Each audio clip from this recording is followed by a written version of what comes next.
As above, so below, as within, as without. Welcome to Wheel of Ezekiel Astrology Podcast, Episode 26, The Fixed Stars, Part 2. Fiona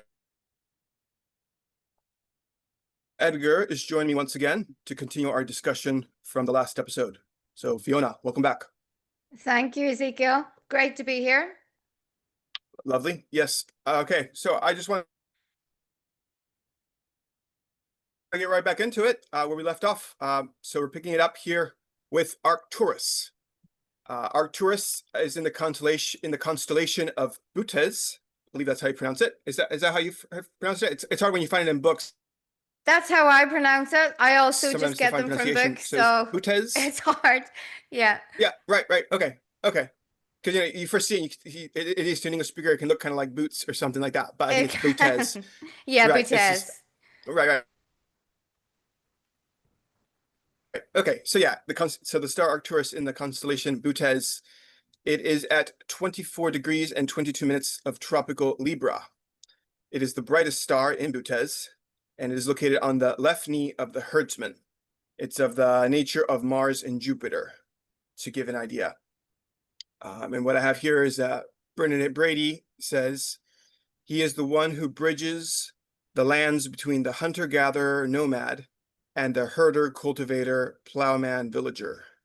Thus, Arcturus embodies the symbolism of guarding, learning, teaching, leading, and protecting, that is, people as they embrace a new lifestyle. That is from this book, Brady's book of Fixed Stars, which I highly recommend for anyone who's interested in the subject. It's a must-have for sure. Yeah. And then, this star is also a magnitude 1 star and also a Behenian star. Right. Yeah. I love the way she is able to make those connections with the history of mankind. Mm-hmm. You know, right. she's really great with that. Yeah, it's a great star. It's connected to having a sense of purpose, leadership, restlessness though. There's a Jupiterian and Mercurial nature, which Mercury can make things a little bit unstable at times. But overall, it's a good star, benefic, prosperous, great voyages, and that type of thing. All right. Interesting. There's always a correspondence between everything throughout history and, even to our, because the archetypes are eternal, they just kind of tend to manifest in different forms in different periods of time. So I feel like the Arcturian archetype and the way that she describes it here very much has to do with, like I said, that evolution of the hunter-gatherer nomad, and then what you're saying too, having a purpose, and the purpose of mankind, I guess, or the way mankind goes about fulfilling their purpose, rather, said it shifts throughout history, I guess you could say, one way of looking at it. All right, well, that's what I had for that one. So the next star I have here is Alphecca in the constellation Corona Borealis. It's located at 12 degrees of tropical Scorpio. Yeah. So it's a benefic star, mostly. Right? It's a symbol of beauty and a bringer of good luck, particularly for women. I actually have this conjunct my moon. Oh, okay. Now that I think of it. An ancient astrologer said, Alphecca in the crown is a star of much fortune and goodwill. It gives a nature that is generous and kind and signifies one who will be honored for their talents, who will have a happy life and a good reputation. So it's nice. Right. What I have here is it's described as the knot in the ribbon.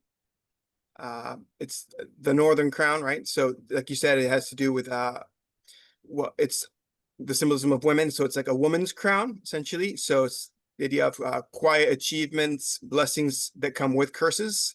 It's sort of a Venus-Mars star. Mm-hmm. a crown that bestows upon the native the heaviness of responsibilities that come with certain blessings. So I think off the top of my head, I think it was in Brady's book that she gives the example of Princess Diana actually having the star prominent.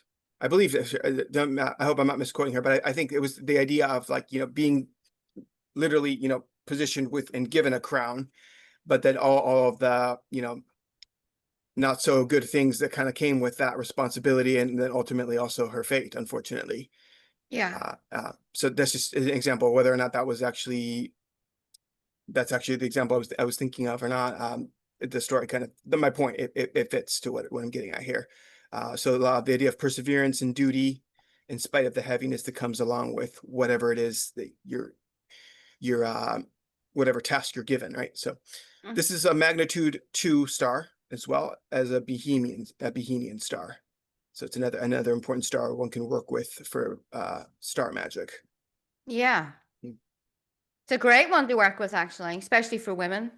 Certainly, especially for women. And again, like particular, I mean, I know that any of these stars one could work with, but particularly if, let's say, you have it prominent in your chart, like Mm-hmm. close to like a luminary, like in this case with yourself, or on one of the angles, as I mentioned in the previous episode, that having any of these fixed stars on the angles or with the luminaries is where they're going to be the most potent, Yeah, usually speaking. So for it's sure. definitely, work with those, and also maybe correspondence to the area of life that it's indicating in the chart. The next star I have is Vega, or also Vega. So the V and the W are kind of interchangeable. So I've heard it mostly pronounced as Vega. There can also be Mm-hmm. Vega.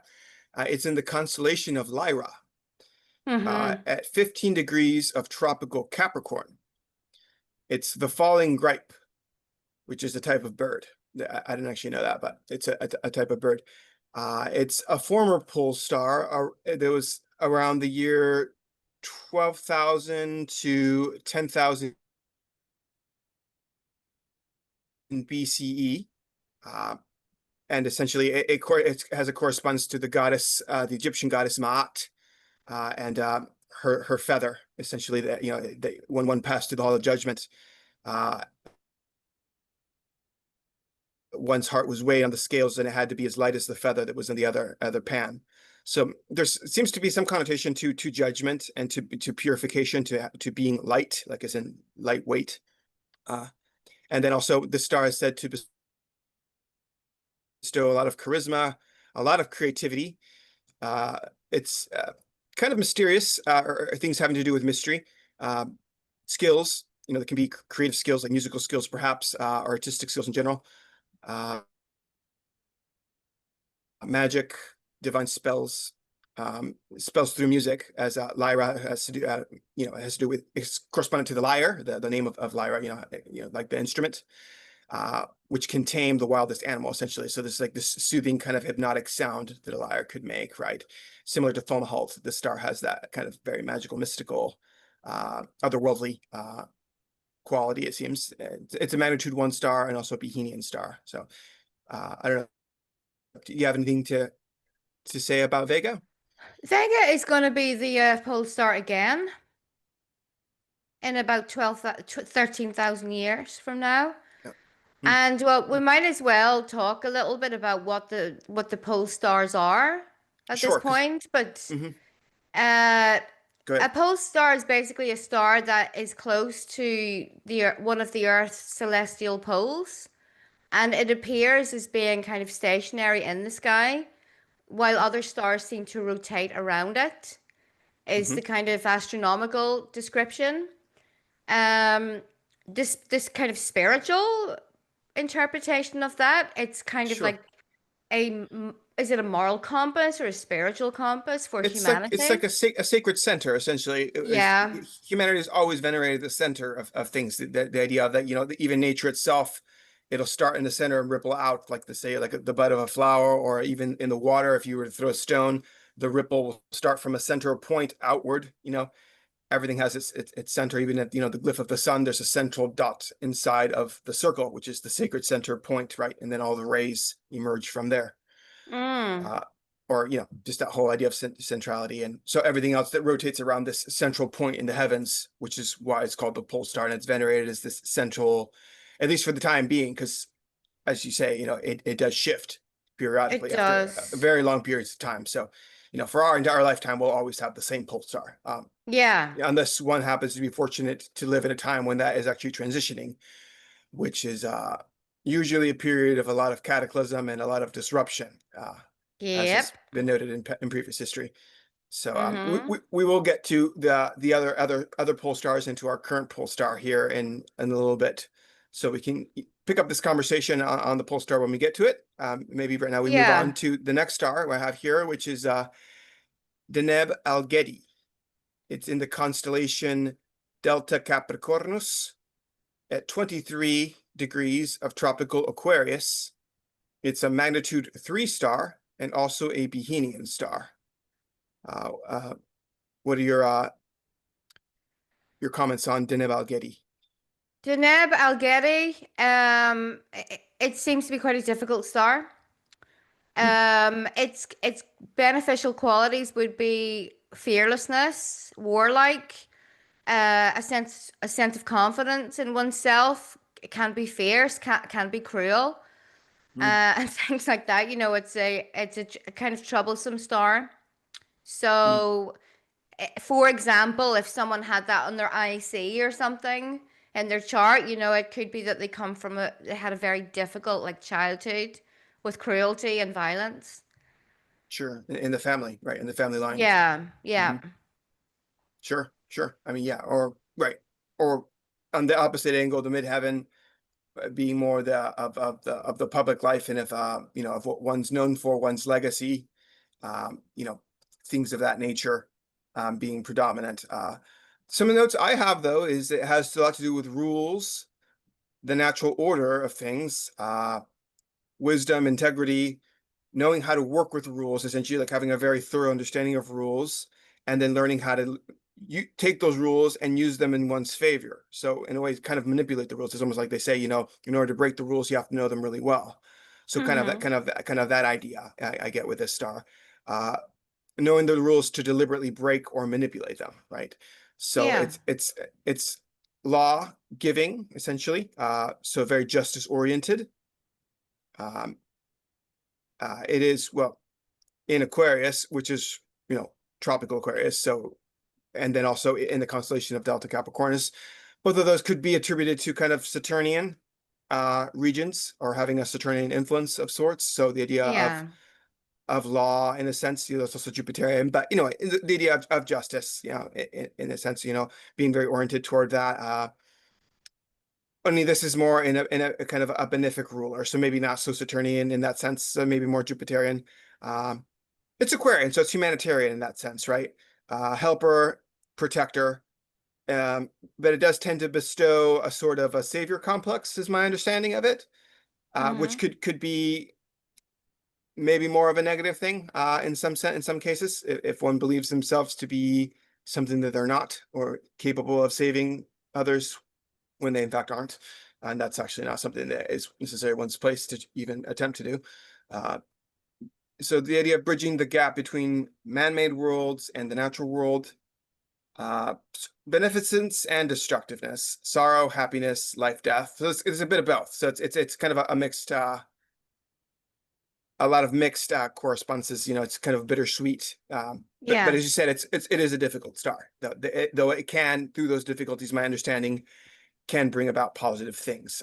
It's having a lot to do with rules that can be kind of heavy and weigh one down. But if one learns the rules and integrates them and masters them, then the more benefic sides of what the star has to offer can come about, I believe, definitely.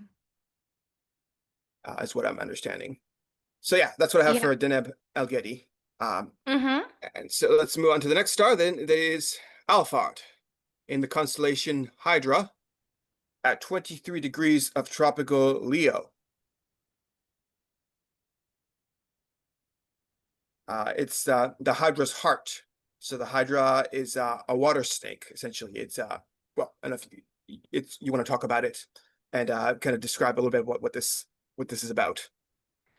Yeah. So, it's seen as a star of emotional intensity and misfortunes. It Hmm. is connected with poisons.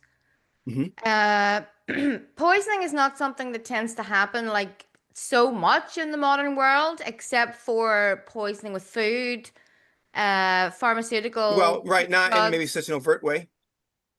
Yeah, Yes, there you go. I I think it cut out. Oh wait, hold on. Sorry, my internet apparently is not so good right now. it's yeah, it's kind of there's a delay or something, I think. Yeah, here, let me see what I can do to fix that.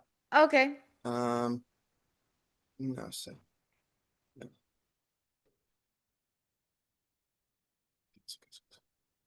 Just okay. Well, hopefully it'll pass. How's it now? Can you hear me good? Yeah, I can hear you fine. Okay, you cut Yeah. out for a little bit too, so I don't know. Maybe that was just Okay. my connection. Maybe not a problem on your end. Uh, Oh, I hope but yeah, not. we were talking about poison. I think you're fine. Let's just continue. Poison isn't necessarily something that happens so much, like let's say in the natural world, like maybe unless one lives in a more rural area where maybe one snake bites or scorpion bites or something like that, or even contact with poisonous plants is more of a thing. Mm, You know, living in the city, that's not as likely to happen, right? But as you say, yeah, the pharmaceutical, it's much more covert now mm-hmm. than overt. Before it was like a lot more, or even, you know, people's attempting to assassinate other people via poisons.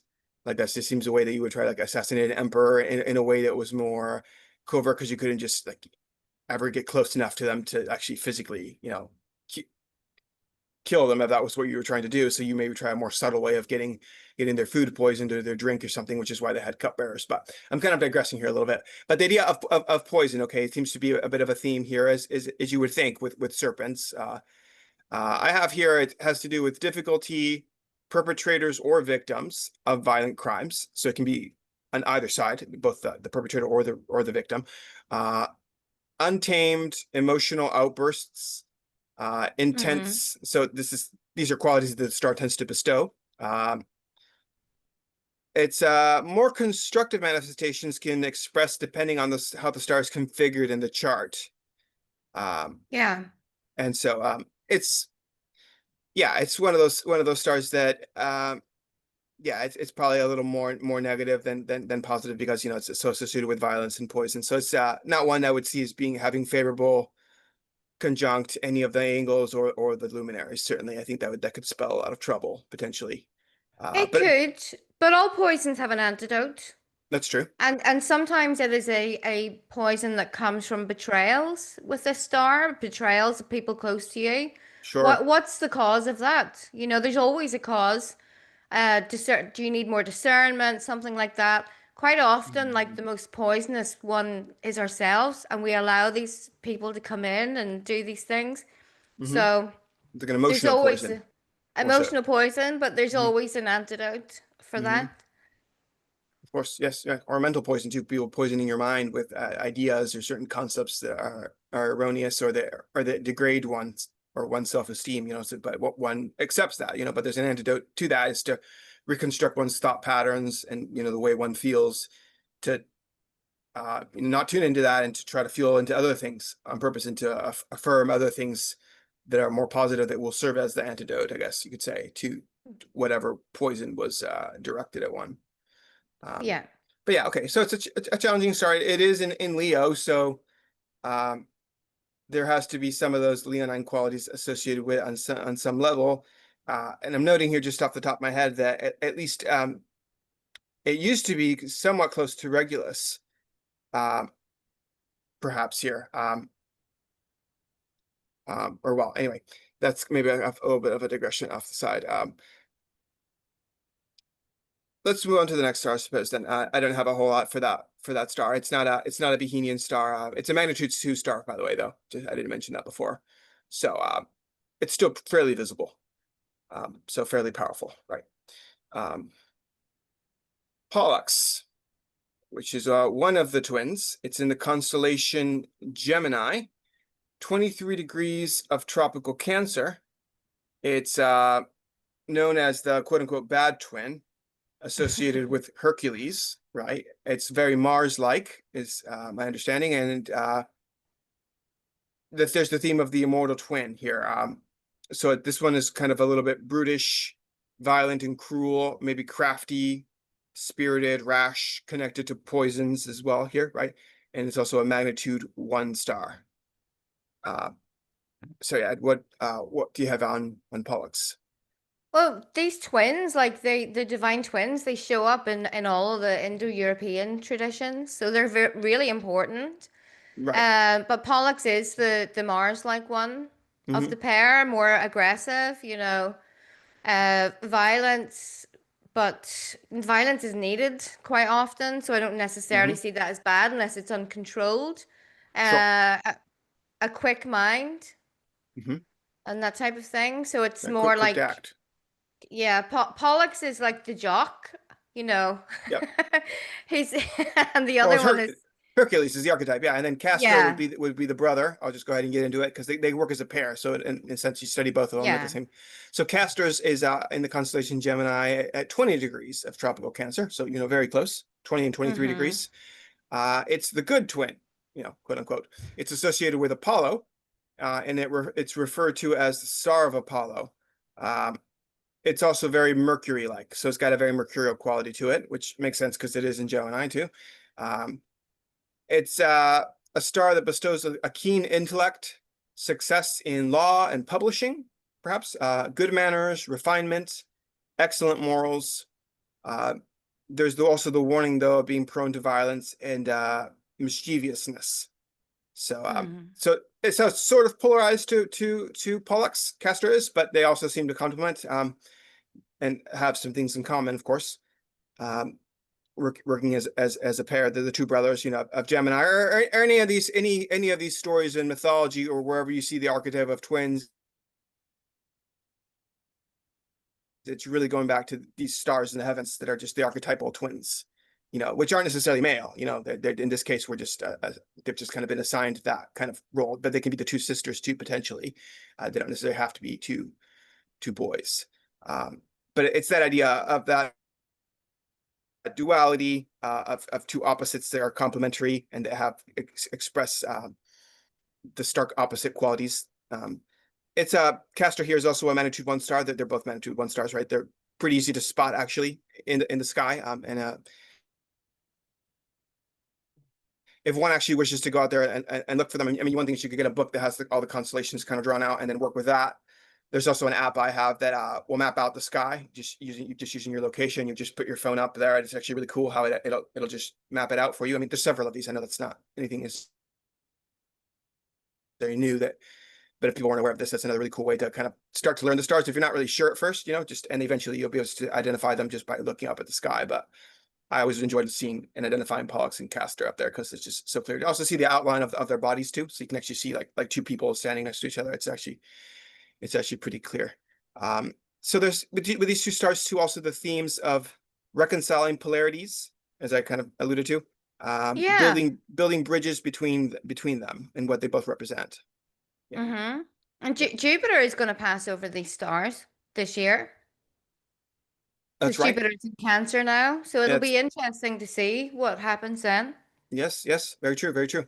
And Venus, we'll just say Venus is separated from the conjunction, which was at about I think 15 degrees or so. So Venus is about in this area of the sky right now as well, I believe, like, as she passes through on her way to Leo here. But yeah, so it's kind of a time to maybe look at that, maybe in one's chart as well, and see what is being conjuncted through transits as Mm-hmm. well as of course natally. You want to look at both. But yeah, okay, that's what I had for that. Did you have anything else you wanted to add? Nope, that's it. Okay, great. That's oh yeah, I had one more interesting little anecdote. It's the stars are exactly 4.5 degrees apart, which was used by seafarers as a guide for measuring angles, and by stargazers for calibrating hand and finger width. So basically, by looking up at the stars because they knew the distance apart, they were able to kind of create this system of measurement. Seafarers, sailors and stargazers to be able to navigate. So I thought that was kind of cool. And it also because using the finger and the Gemini is associated with the hands, there's this whole idea of using Mm-hmm. your hand almost like turning that into a compass in a way, or a way to measure something like a ruler. So I don't know, I thought that was just an interesting little piece of information I found there Yeah. on that. So yeah, the next star now I have is Canopus in the constellation Argo at 15 degrees tropical Cancer. It's the helmsman. Uh, so yeah, I could read what I have here, and then if you want to add your bit to it. Canopus was the captain in the fleet of King Menelaus, who dies as he's returning from the Trojan War. So Argo is the great ship that he sailed, right? So it's the great ship in the sky. Essentially, that's what this constellation represents. Also, the Arabs used this star as a pole star of the south for navigation. So going back to pole stars, there isn't really a southern pole star, but essentially this was kind of an equivalent for a time for navigational purposes. It has a signification of worldly wisdom, which of course has its limits. And it's also a magnitude 1 star. What do you have for Canopus? Yeah, so it's connected with good fortune and long journeys. Mm-hmm. You know, if you needed some luck on your journey, you could do some kind of magic with this star. It's benevolent. It's connected to wisdom as well. It's connected to someone that has a strong sense of, strong moral compass and knows where they're going in life.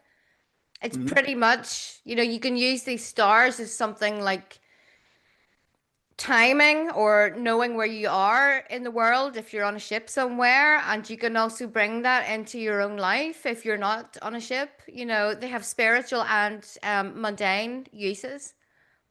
Right. Ship can be allegorical. It doesn't first literally mean a ship. But Yeah, even one's vessel could be one's ship, one's body, you could say, in yeah, sense it's, or one's chariot or whatever allegory metaphor one wants to use to refer to one's actual physical incarnation. But the idea of wide and comprehensive knowledge, kind of going back to your point, you were saying of kind of knowing your place in the world, having this knowledge. That's what it kind of was getting at with worldly wisdom. Having a lot of know-how of how to do things, being very, very versatile and knowledgeable about worldly things. That again, like I said, has its limits. It can only get you so far. It has more of maybe that material connotation and not as much of a spiritual. Um, like knowing how to sail the seas, how to travel, how to make certain calculations, and practical things that will help one survive, certainly. mm. Uh, and then let's see. I have here that has something to do also with educational work. I don't know if you've heard anything about that. These are just bits of notes I collected that just authors have. It could, because the symbolism of the ship and being the guide. Mhm. Absolutely. Okay. I Yeah. also noted that it has the ability of changing evil to good, so a kind of a transmuting kind of quality to it. Yeah, I could see that as well. Hmm. Yeah, that's the thing. As astrologers, we add different interpretations onto what we've got from the ancient astrologers because we live in a different world. Hmm. Certainly, yes. Yeah, and there isn't really a formula. It's just again through observation over time. Yeah. These different significations have kind of been just recorded and registered, and essentially that's just how we've kind of come up with it by just observing the phenomenon that these stars are correlated to, that they seem to have a direct impact on, or at least they serve as indicators of certain things. Uh, um, okay, so that's what I had for Canopus. So the next star then would be Rigel. This is a beautiful star that I think everyone has probably seen. It's in the constellation Orion, a very visible constellation. One of the more obvious ones to pick out, I think. It's at 17 degrees of tropical Gemini. It's the left foot of the hunter. It has this kind of Jupiter-Mars energy to it. It's the educator, a lot of ambition, benevolence, riches, happiness, glory, renown, inventiveness, mechanical ability. So as you would think with a Gemini, I associate star, the idea of being really good with machines and being able to fix things and repair things. It's also a magnitude 1 star. Right. What are your comments on Regal, Fiona? Yeah, it's a really good star. Obviously, Orion was super important to the ancient Egyptians. They had a belief that that's where they were going when they passed away and went into the afterlife. It's connected to authority, ambitions, leadership, but also beauty. I mean, what could be better than that? Certainly. I'm still seeming to have problems with the connection. Yeah, it's Can you still hear cutting me out good? a lot. Because I feel like it Yeah, kind of. I've checked. I mean, Mm, I just don't think it's on my end. I've got full I, bars, but I'm not no, sure. it's on my end, I believe. Yeah, I'm looking to see what I can do. There's only so much. I mean, it was already a bit of a problem connecting, even that it was kind of disconnecting until I Oh, thought I had a stable connection. It's okay. It's connected. I just got that message that my connection was a bit unstable. So I think it's okay. I think okay. just for certain moments, it kind of uh, the signal Delays. weakens a little bit. Yeah, but we're good. I can hear you and you can hear me. So I guess we're good. Mm-hmm. All right. So yeah, that's what I had for Regal. Really, just my notes were pretty short on that one. But yeah, it's a positive star for the most It part. is. A really great star to have prominent in one's chart. Yeah. And just yeah. So anyway, so I want to move on then to Merak, which is the next one Mm-hmm. here in the constellation Andromeda. It's at 0 degrees of tropical Taurus. It has been called Andromeda's girdle. So it's in the left hip, essentially, of the constellation. It's the star of the young, fertile virgin. So this has a lot to do with feminine power, with Mm-hmm. intuition, receptivity, personal beauty. It gives a brilliant mind, a love of home, the arts, devotion, beneficence, harmony, forgiveness, love, overcoming with kindness, which I thought was interesting. A good fortune in marriage, which of course will vary depending on other significations, but that seems to be a positive indicator with it. But then also, because nothing is just purely positive, right? There's also the possibility of scandal, bad morals, ill manners, if in poor dignity, right, in the chart.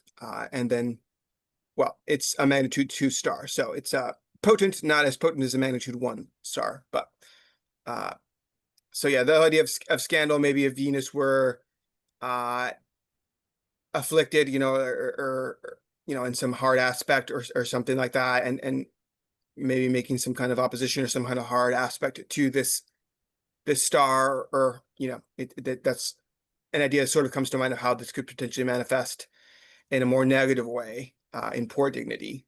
Um, I just cite Venus. It could also be the moon or some other placement as well that could be an indicator of that. I don't want to go about guessing too much here.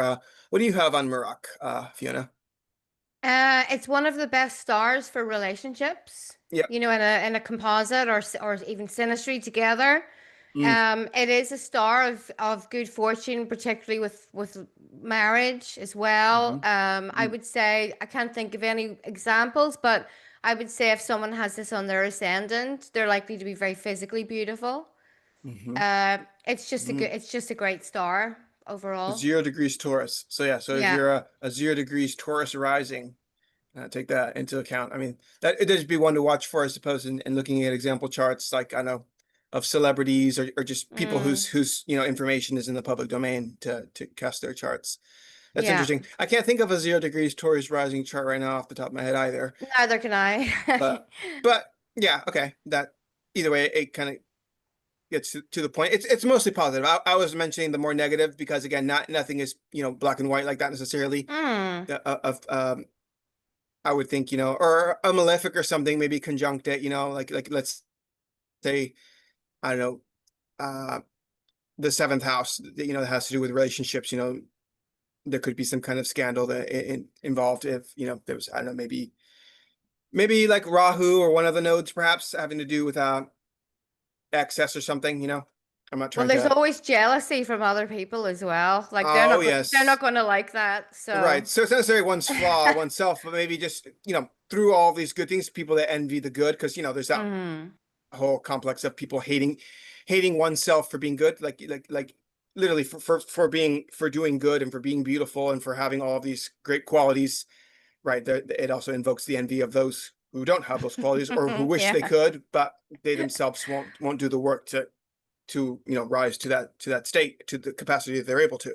Because granted, sure, not everyone is born beautiful, but that doesn't mean that you can't become a beautiful person through actually working on yourself and other qualities of beauty, working on those as well, because beauty isn't purely physical. So this has to do also with the mind, having a beautiful mind, a way of articulating a certain way, or having just a very intelligent. Intelligence is really beautiful. I mean, I love listening to people that are intelligent. They have all this way of articulating things and just speaking of things in a way that's just it's like music, essentially, listening to them, essentially, right? So there's that idea there, uh, essentially, yeah, that mental, not necessarily genius, though it could be, though I'd see that more as a mercurial quality, but just um though it could, but it's definitely more Venusian, I would think, because also it's at 0 degrees Taurus, right? And that's a Venus ruled sign.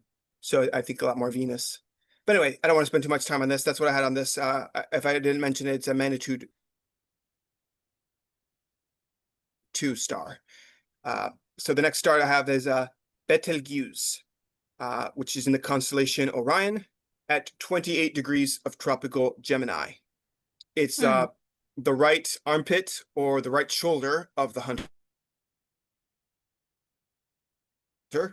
So in this case, the right side as correspondent to what is clear and strong. This is that signification of what the right side represents. So clarity and strength, right? It's Mars Mercury energy with the star. It has to do with success without complications, essentially fame that comes rather easily. A lot of it's very effective for whatever one's actually doing. There's a quality of brilliance with it, and martial honor and preferment, also wealth. So you definitely see the Mars quality because it's listed first as the first star with a bit of Mercury in there as well. So it's also a magnitude 1 star. What are your comments on Betelgeuse? I got this right on my ascendant. Like Really? Okay. exactly on my ascendant. 28 degrees Gemini. Okay. Huh. Yeah. I mean, it has some great qualities, but there's also like violence and stuff connected to it. It said that if you have it on your ascendant close to Mars, which I do have, that you will die through a lightning strike or electricity or something like that. Oh, wow. Wow. Oh Okay. well, that's So, okay. yeah, okay. Yeah, I mean, sorry to hear that. I really certainly hope Oh no, that's no, not the that's case. fine with me. That's It's fine with me. okay. Well, yeah, I mean, lightning, I mean, that might be maybe a more honorable way to die. I don't know. But it's do you see this more as when speaking about violence, like because it has, if it's let's say on the ascendant, because it has to do with body, more that one would be kind of these kind of things would come upon one, or that one would be the bestower of these qualities? Like, does this make the native or give the native the qualities of violence, or being kind of a bit Martian in that way, or more so of being more on the receiving end of that, or both even, I I guess. think it can go both ways. I had a Okay, lot of violence through like external stuff okay. growing up because I Growing up, lived you told during the well, you told me Troubles. like a lot of bombs going off in your neighborhoods. That's what I understand, and Well, or in the things like that country, in the whole yeah. country. Yeah, right. In Ireland back in the 80s, I guess. Okay, right. Okay. Well, that makes sense. Okay, right. For your personal experience of it, do you correlate that with having better using your ascendant? Like Amongst other things, okay, yeah, amongst other things. But I mean, it's only a small part of the description of the star, so.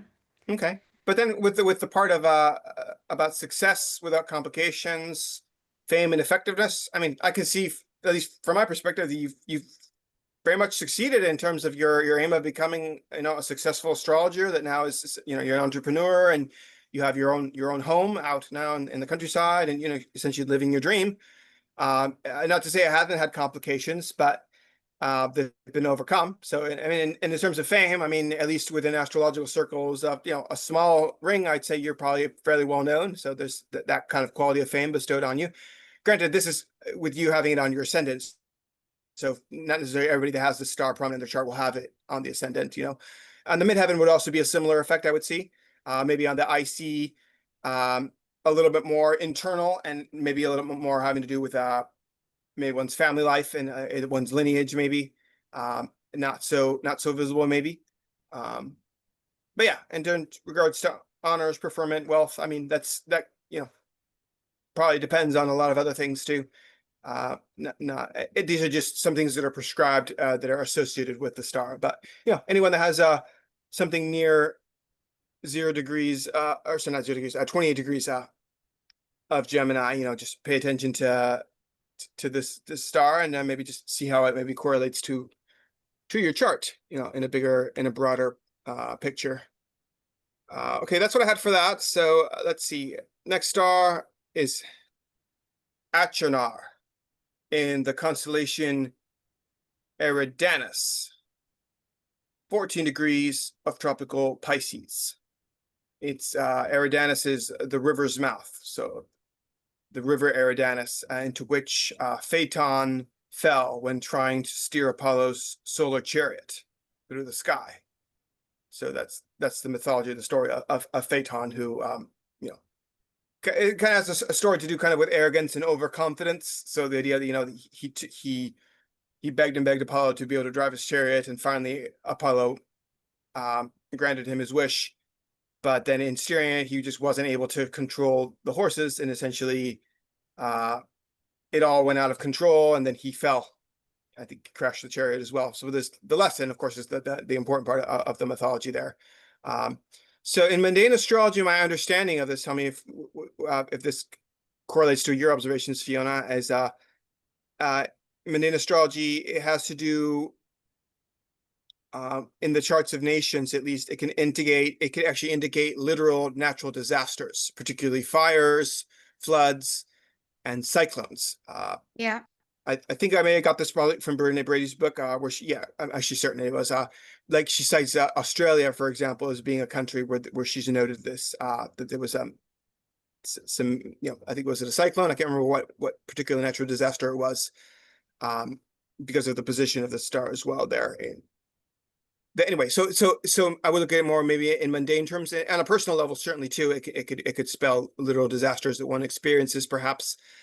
But it's interesting, particularly looking at in mundane astrology, because I think mundane astrology is really fascinating. But if it's in the chart of a country, it definitely can be triggered by transits and lunations that cause natural disasters. Yeah, what I have here is also, but that's in the charts of nations, but then also in the charts of a natal of a native, essentially, it can indicate where and how one responds best to a crisis, in a sense. So even if crises will hit, it's inevitable. We'll go through some kind of crisis. So this is kind of more of an indicator, not so much necessarily a cause point, but more of an indicator of the way that one best responds to crisis, right? One's ability to do so. So maybe there's that idea of how one responds, and how responsible one is, how capable one is to drive the chariot when the reins are put in one's hands to direct that chariot and to kind of actually drag, carry the sun across the sky. Essentially, it's kind of the allegory of the mythology assigned with it, without crashing it. So again, I guess this star would depend a lot on how it's configured as to how it would play out in a more benefic or malefic way. I would think probably with aspects from the benefics, or the sun itself, it would be a more positive manifestation. Whereas if Saturn, Mars, certainly Pluto were conjunct or making some hard aspect, it would be probably more on the negative side and more disastrous. But anyway, that's just kind of a speculation, I guess. We don't have to look at real world examples to really make an accurate statement on that. This is a magnitude 1 star as well. I didn't mention that before, so it is fairly visible to look up in the sky and see without the aid of a telescope. a couple of last things I had on it is success in public office, beneficence, having to do with religion on some level, danger of being usurped, so the idea of being overthrown. Definitely the concept of overestimation is probably a key theme of this. Overestimation of one's power, basically, or one's ability. Also, the ability to respond quickly to unexpected situations, which I already alluded to earlier. Symbolically, it's at the point of the mouth of the river. Basically, there's the lessons of because it's at the mouth of the river. There's the lessons of bitterness and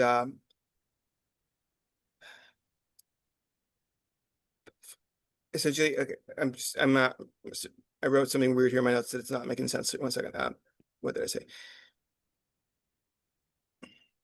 So there's the lessons of bitterness and the fall, which in return, kind of pours out wisdom. So essentially, it's almost the idea that from learning from these lessons, these bittersweet or more bitter lessons, that there's a sort of wisdom that it can later be poured out. That's what I'm trying to say here. So it kind of indicates that through acquiring this wisdom, that one is able to rid oneself of pride, of false pride, excessive pride. That's all more negative egoic qualities. Not dispensing with the ego itself, but ridding oneself of pride that's obstructing oneself from seeing oneself for who one truly is. Right. So the idea of acquiring humility, a little more through probably going through bitter experiences. And then the river is symbolic also of boundaries. So it's essentially teaching one that one must respect certain boundaries that one eventually then has to cross in order to reach the next level. So there's kind of a Saturnian lesson there in that too. The idea of boundaries and learning respect and learning one's place, but then also going beyond that. So yeah, that's what I have for Achenar. So the next star I have is we're still doing pretty good on time, I think. I have just a couple more here. So I wanted to do Acrux. Acrux in the constellation Crux, which is the Southern Cross. This is a non-traditional star, so it's not a star that Ptolemy lists in his books. It's also the smallest constellation in the sky, but it's still fairly important, which is why I decided to mention it here. It symbolizes the cross, represents the cross of matter, right? Not so much in terms of religious terms, but really the actual cross, which is, of course, in every chart. It's the ascendant descendant axis intersected by the midheaven medium culi and the IC imam culi axis as well. It's so the idea that the cross gives things form and substance, right? The star is located at 12 degrees of tropical Scorpio. And I'll turn it over to you, Fiona, for your comments on Acrux. Yeah, so it's said to be prominent within the charts of occultists and astrologers. Having Acrux in conjunction with something prominent like your moon or whatever, it can bring about a religious type of personality. I mean, I'm a pagan, but I'm religious about it. It's a continuous practice for me. It's connected to honor, a sense of sacrifice, religious justice. Because it's in Scorpio, well, a tropical Scorpio, it's gonna be like a real fixed person, but it's very powerful. Right. When you said this, you were saying, are you kind of devoted to the star? Is this a star of particular importance to you? This star? Is this star important? It's quite close to my moon. For yourself, yeah. Okay, that's what I meant. For you yourself personally, you relate a lot more to the star then.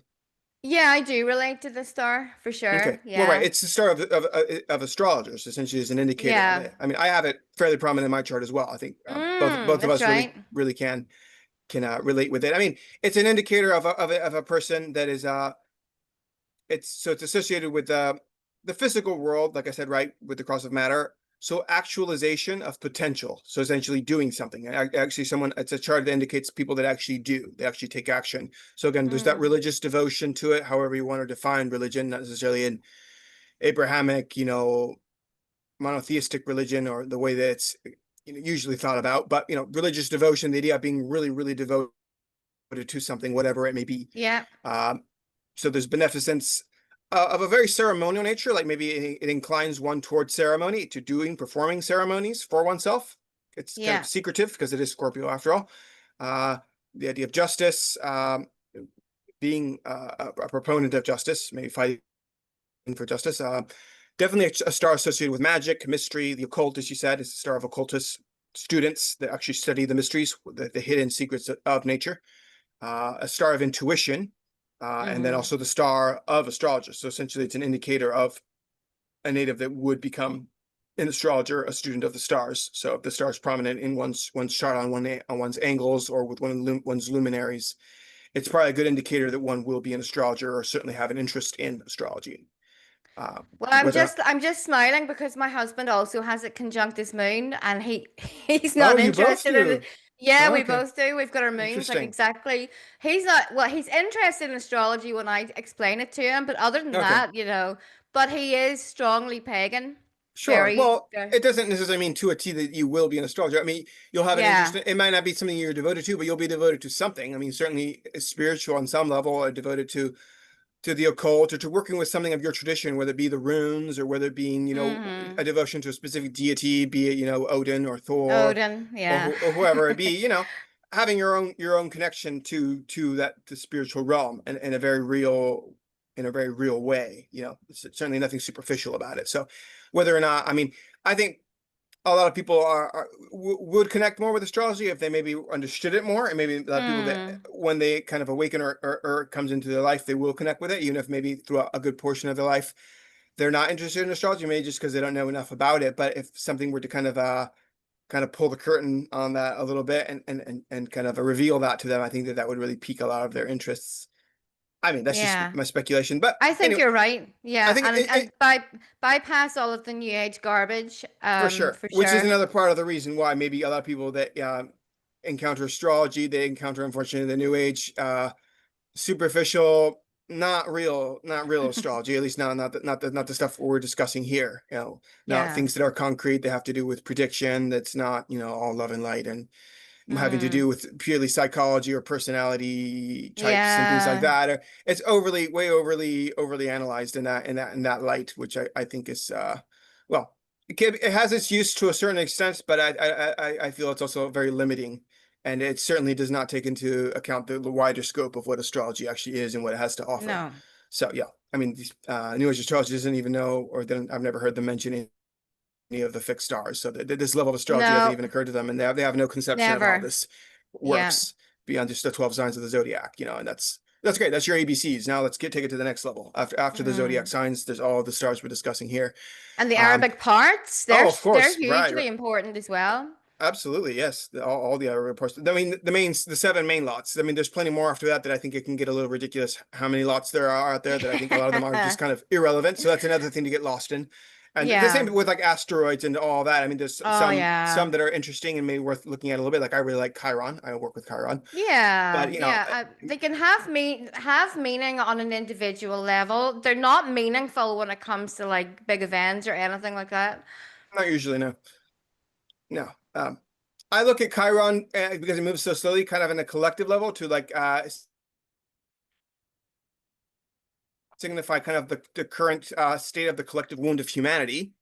But I don't weigh in too much on it. I think, like you say, it is more of a personal thing. Where is Chiron? Like right now, Chiron's in Aries, so it's transiting through wherever a native's Aries house is. So some kind of wounding Yeah. in that area of their life, even if that's not where natal Chiron is, there's something that's being healed in that area, and that's what Chiron does. It's both the wound, but it's also the healer. It's the teacher archetype that's working that part of the It's chart. also not So completely an yeah. asteroid. It's partially a comet because it has a tail, so it's not the same as other asteroids. It doesn't Mm. fit into Yeah, any right. It's one of those things that astronomical. it's one of those objects that hasn't been clearly defined what it is. But regardless of what it is, it's still a fascinating object to study and at least see the correlations archetypally to what it signifies. Because I mean, it was only discovered in like 1978 or 79. I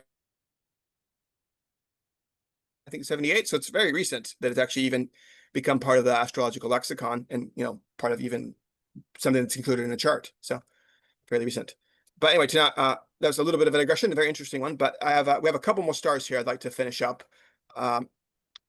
Polaris, great, because we said we were going to talk about the pole stars. So yes, it's Polaris, which is our current pole star, is in the constellation Ursa Minor.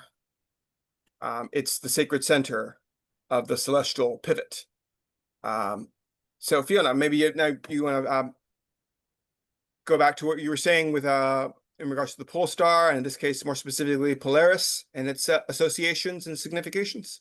Yeah, well, I don't have anything else to add other than what I said about the pole star, but it's Okay. important because it can be like a guiding, it's like an inner compass for humanity. Right. Now, this Polaris, it has been given a Saturnian nature. Some astrologers have said that it was evil, which would Mm-hmm. certainly be appropriate for stuff that's going on today. Sure. But For present 12,000 times. Mm-hmm. yeah, Mm-hmm. 12,000 years from now or 13,000, it's going to change to Vega and it's pure Venus in nature. I mean, that Mm-hmm. has to be when the Kali Yuga ends. I know everyone wants it to end this year, but I think that's bollocks, That may to be be a quite key honest. indicator. I don't have a fixed position on that. I think it's interesting. I've heard what you've had to say about that. I listened to other astrologers in terms of what era, or like, are we in the age of Aquarius yet? I mean, all that. I don't give it that Mm, much weight. I don't even know if that's necessarily a thing. I think it's not something. It's not something to get stuck on where we are in regards to that. But in regards to what you're saying, I think the pole star does definitely have a lot of indications, or the star, or the nature of the pole star rather, has a lot of indications to our times. So, like with the star, I did find also kind of to my surprise, how negative the associations with it are. So it's associated mm, essentially with sickness, which of course is a major theme in our times.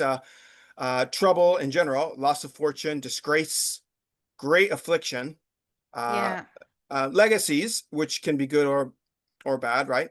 Inheritances as well, but with evil attached. So essentially inheriting something but having some misfortune, or some kind of poison infused that comes with that package. So essentially not necessarily something that's purely desirable. Um, it's also kind of a guiding star. So it could, being that it is the pole star, so it is kind of the current compass point. So it does have the significations of guidance, direction, the idea of endurance, of knowing one's place or where one's place is, finding one's center, essentially. The idea of mission, being on a mission, knowing one's mission. It's a pathfinding star, right? So essentially using it for navigation has got that quality. So like I said, it's kind of the current compass, true north point right now. That's why it's also known as the North Star. But it will change, as you say. So, I mean, not in our lifetime, but so, it's not something that's entirely fixed, though it appears to be. It appears to be still, and it's the point where everything else pivots. It's currently the sacred center point in the heavens. Um, So yeah, with that, I want to transition to the next star, which is Thuban, which was a former pole star. It's hmm Alpha Draconis, which is in the constellation Draco. It's the brightest star in the constellation Draco. It's currently at 7 degrees of tropical Virgo, and it is a magnitude 3 star. Uh, what do you have for Thuban? Thuban was the pole star in 3942 BC. Okay, okay. It was extremely important to the ancient Egyptians. Mm-hmm, Um, so it has a lot of positive connections with it, singing, writing, general leadership, aesthetics, and and architecture and things like that.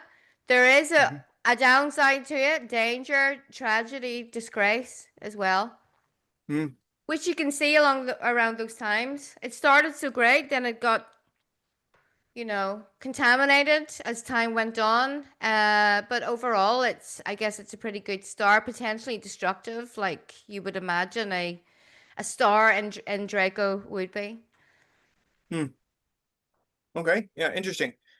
there seems to be like a lot of layers, and maybe the significations change over time in terms of different cultures assigning different things to them in regards to how the star manifested in that era. Um, what I have for it is that it's a sort of it's a guiding star, essentially guarding the feminine is what it's correlated with.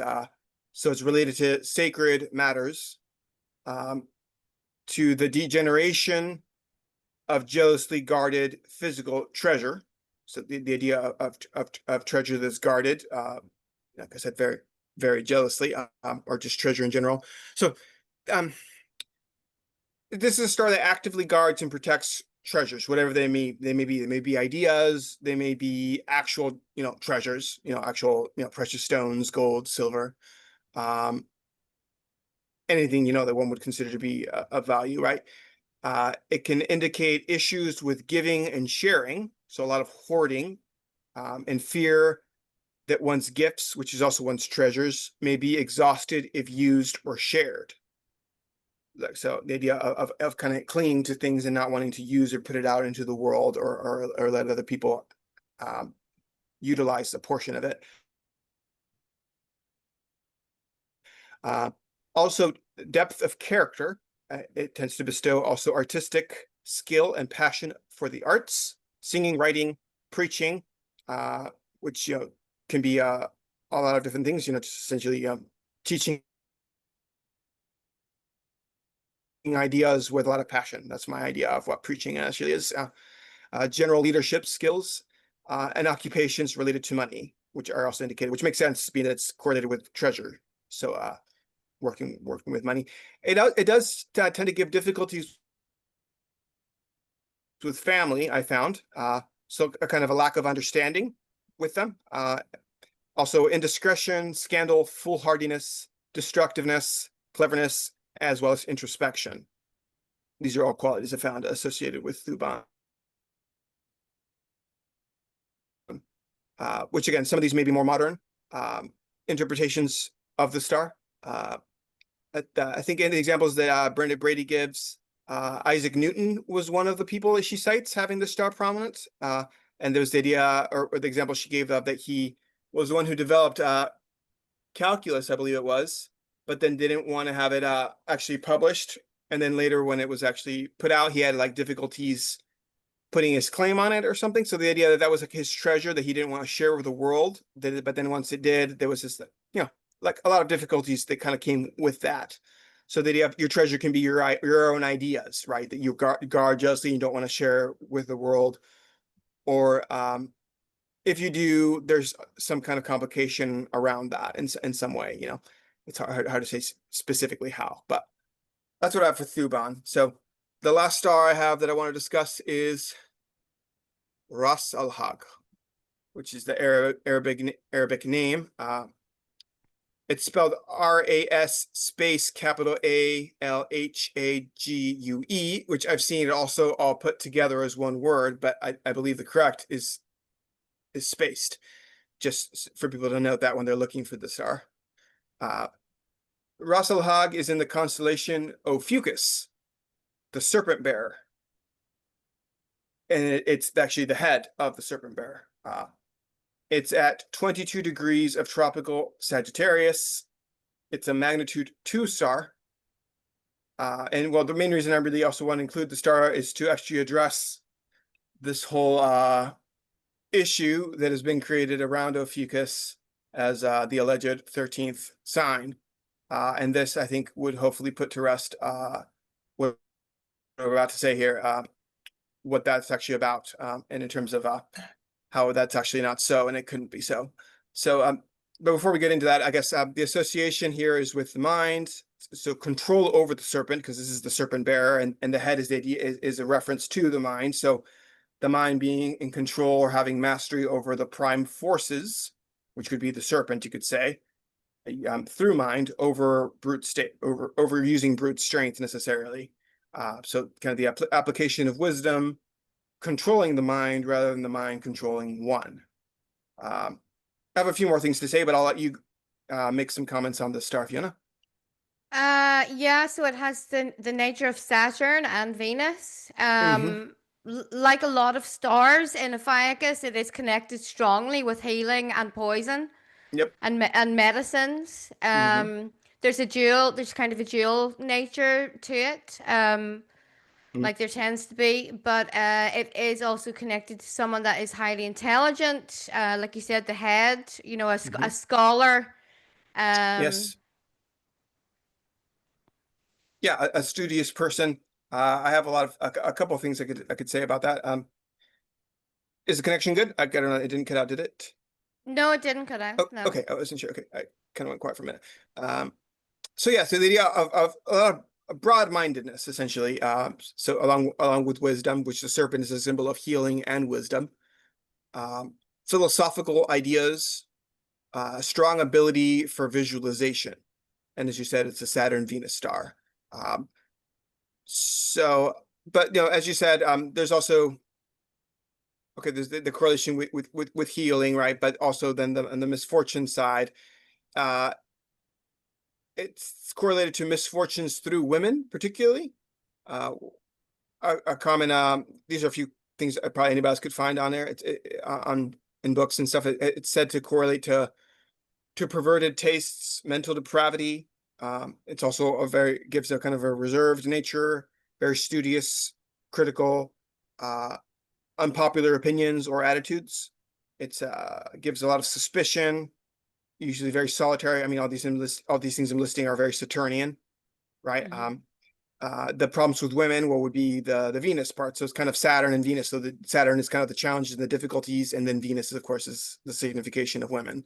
So whether you're a man or woman, just being challenged by women in some way, having that be having a lot of difficulties come into your life through women with the star. If it's prominently placed, of course, it's going to depend on how it's configured.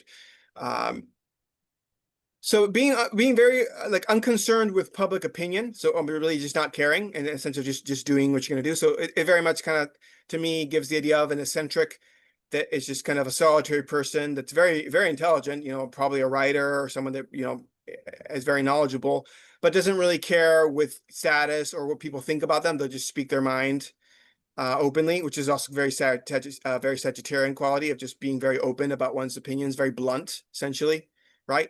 Um, not being shy if it offends someone, that's kind of their problem, kind of that attitude that people can deal with their own emotions. I'm going to say what I'm going to say.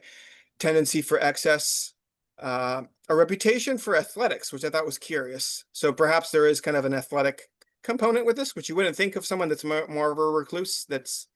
But perhaps that's one of the significations I found in multiple sources, so I decided to include it. It's connected with the potential for infections, though, especially caused by toxins and Hmm. also snake bites. So there's again the danger here of snake bites with the star, particularly if it's with the malefics, I would say, uh, Yeah. or in With the sixth. a lot of the stars in Ophiuchus, you're gonna have that Yeah, snake well, bites. it's the serpent bearer, so it can go both ways. Either you're in control of the snake, and that's more of the positive, or else you're mishandling the snake. And of course, if you mishandle a serpent, you're going to get bit. So that's kind of the kind of the dual nature of the star in that sense. I mean, it is a mutable sign, so there's a mutability of ways that this could play out. But I want to talk about Ophiuchus here. So here's the thing: it's this star is located in the head of the constellation of Ophiuchus that is not actually part of the ecliptic, though it's essentially aligned right with 22 degrees of tropical Sagittarius. So someone that had their sun at 22 degrees of tropical Sagittarius, they're not a native Ophiucan. That doesn't exist. Ophiuchus will be very prominent in your chart. Certainly, a lot of the qualities of Ophiuchus will be very resonant for one, but one shouldn't confuse that and then use that as an argument to say that there's now 13 signs, completely throw off the very elegant geometric pattern and all of this whole doctrine of astrology that divides things from 12, of which all of the seasons, the elemental correspondences, and planetary rulers all depend on this very neat pattern. It kind of shows the ignorance of a lot of people that will espouse that. Ophiuchus is a great constellation to have there. And like I said, it has a lot of, as I just mentioned, it has a lot of great qualities to it that it can work in conjunction with your sun, perhaps, or your moon, or on one of your angles. But that's a whole myth that just, again, like many other myths in modern times that have been created in astrology to kind of throw things off or discredit traditional astrologers and essentially imply that astrologers of the past didn't know what they were talking about, and this whole time they were ignorant of this 13th Yeah. secret constellation. It just is complete nonsense. So stupid. It's Yeah. absolutely ridiculous. It's So- only so- people that know nothing about astrology are the ones that say Yeah. this. Like, Or people that want to it's- feel special. They just feel like, oh, I'm the extra 13th sign, and therefore, because I'm not yeah. a Sagittarian, I'm an Ophiucan. Like, it's coming from a complete, dishonest place. First of the ignorance, just wanting to feel special and essentially, talking out of your ass, essentially in this case, because you don't know what you're talking about. The constellations work very well with the 12s, the dog constellations. I mean, there's resonance between a lot of them, particularly the ones that are close to the ecliptic, but they're not actually on the path of the sun. There's only 12 of them. It's Aries through Pisces. That's it. There's never been, well, there, and other times were other ones, like for instance, the scales, which were part of Scorpio, eventually became part of Libra. So there has been a little bit of like reassigning the borders of them, which is totally fine. That didn't necessarily change any of the significations, just because at one point, maybe my understanding was that Libra and Scorpio were once one whole constellation. There was just kind of a split off there. But that's not the same thing as now just interjecting a whole other constellation because, maybe the foot dips in a little bit, or whatever. Yeah, sorry, if you had any more comments on that, I didn't mean to cut you off there. No, I'm gonna have to go now. Yeah. Okay, well, that's great. Again, I think we did cover all the stars. That was everything I had here. So we've done a total of 28 stars in both of these parts. So I mean, that's, I think, really great. I really, really appreciate you, Fiona, coming No, on thank you. Thank you. to discuss all this. It's always great having you on and listening to the things you have to say. Everybody go and check out Fiona's Substack and also her other podcast. That monthly she releases an episode on the Moss Wife's The Moss Brew. Wife's Brew. Yeah. Right. Definitely be sure to go follow that as well. And yeah, that's what I have for this episode then. So thank you again, everyone, for listening to Wheel of Ezekiel Astrology Podcast. Until next time, as above, so below, as within, as without.